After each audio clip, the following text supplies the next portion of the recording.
चिरां समष्टि चिरां समष्टि बेयाव आङो दिनै समष्टि हिसाबै जितु पाब्लिक मिटिं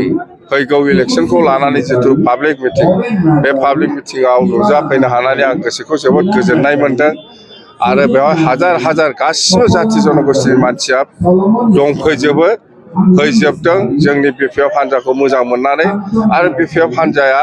देरहासार जानाया 100% जों सियर दिनैनि दिनाव जों बुंनो हायो आरो बा अखाथ' हादोंमोन अखा हाबाबो रावखौबो हमथानो हायाखै साथा लानानैबाबो बयबो दिनैनि बे मिटिंआव प्रेजेन्ट जाफैदों बास 14 नम्बरावथ' फेरेंगा आरो खाम्फाया गेलेना गेलेया बेखौसो नागिरबाय थादों मथथे आं गेलेफैगोन फेरेंगा आरो खाम्फाया बेहाय गेलेथारनांगौ बिसोरखौ प्रेजेन्ट थारनांगौ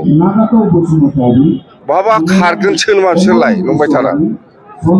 बे 14 नम्बराव खाम्फायाबो गेलेनांगौ फेरेंगायाबो गेलेनांगौ ओमफ्राय आं जागोन जों साथामजों सोर देरहायो नायनोसै दे दिनै नोंथांमोना नुबाय बेसेबां मानसि जादों मैयाबोथ' मोनथाम समष्टिनि निसिमा काजलगाव 13 चिरांनि दंमोन काजलगाव हेडक्वार्टाराव बेयावथ' हिउज मानसि बेखौ बयबो नुदों आरो बयबो साखि होदों आरो दिनै आलदा हिसाबै चिरां दुवाराव दिनै हाग्रामा सार फैदों आरो मानसियाथ' बिराद जादों अखा हादों खिन्थु अखा हाब्लाबो अखाखौ नेवसिनानै दिनै जेरैबायदि फैदों आरो सारा हाग्रामा सारा गावनो दिनै बे समष्टिनि केन्डिडेट होनानै गावनो डिक्लेयार खालामलांबाय जों चिरां डिस्ट्रिक्ट हिसाबै आरो आङो सासे केन्डिडेट हिसाबै सारखौ बरायदों आरो जोबोद मोजां मोनदों बे चिरां दुवाराव देग्लाय देरहागोनना एखेबारे खाथां जाबाय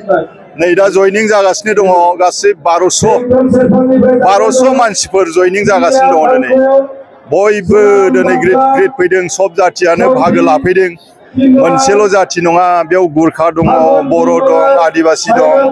आरो सुत्रधरबो दङ राजबंसि दङ गोबां दङ बिदिनो खोनादों आंबो खोनादोंमोन बहाबा एखनबा बावखुंग्रि एखनबा निसिमा दिनै फुङाव बिथाङा माबायाव दंहैयोमोन खुंख्राझाराव आंनि गामियाव आंनि बिसिडिसियाव 100-150 जन मानसि बे जादों आरो जयनिं जेबो गैया गावसोरसो बुंनानै लानाय जयनिं बेयाव जयनिं जेबो गैया थारैनो बिथाङा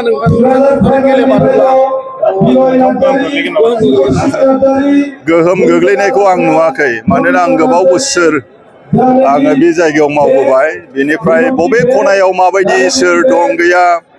आरो बुद्धिजीबिफ्रा सोरजों दङ गुबुन गुबुन जातिफोरनि दैदेनगिरिफ्रा सोरजों दङ रायजो राजाफ्रा सोरजों दङ बेखौ आं मोनथिबाय आरो मोनथिगौ जिहेथु आंनिनो समष्टि बिटिसि समाव आंनो दुलाराय बर' फरायसा आफादनि आनसलिकनि आफादगिरिमोन एबसुनि आफादगिरि बेयावनो बिटिसि सुक्तिया जानायखाय 16 नम्बर समष्टिखौ आंनि गेजेरजोंनो आरो आंनि लोगोफोरनि गेजेरजों बेखौ सोरजिनाय जादों बेनिखायनो जोंहा गोबां रोखोमनि सुख दुखनि बेयाव खोथा दङ निसिमानि जारिमिननि खोथा दङ थैनाय थांनायनि खोथा दङ बायदिसिना समस्यानि खोथा दं बेफोरखौ जिहेतु आंनो फुराना हिसाबै मोनथियो आरो देरहाखानाय आंथ' एमसिएलए खिन्थु गभर्नमेन्टसो दानो हायाखै आरो बेखौनो आसा खालामदों रायजो राजाफ्रा देग्लायथ' गभर्नमेन्टआव फैखासिगोन हाग्रामा सारा सिफ जाखासिगोन आंबो मोजां माने हाग्रामा सार बुंनाय बायदिनो इएम होगोन मोजां दायित्व होगोन बे दायित्वखौ लानानै गासै निसिमा समष्टिनि जोंनि चिरां डिस्ट्रिक्टनि आरो 40टा बिटिसि समष्टिनि आरो गोदानै हाबदेरनाय रायजो राजाफोरनि गासैबोफोरनि सुख दुखखौ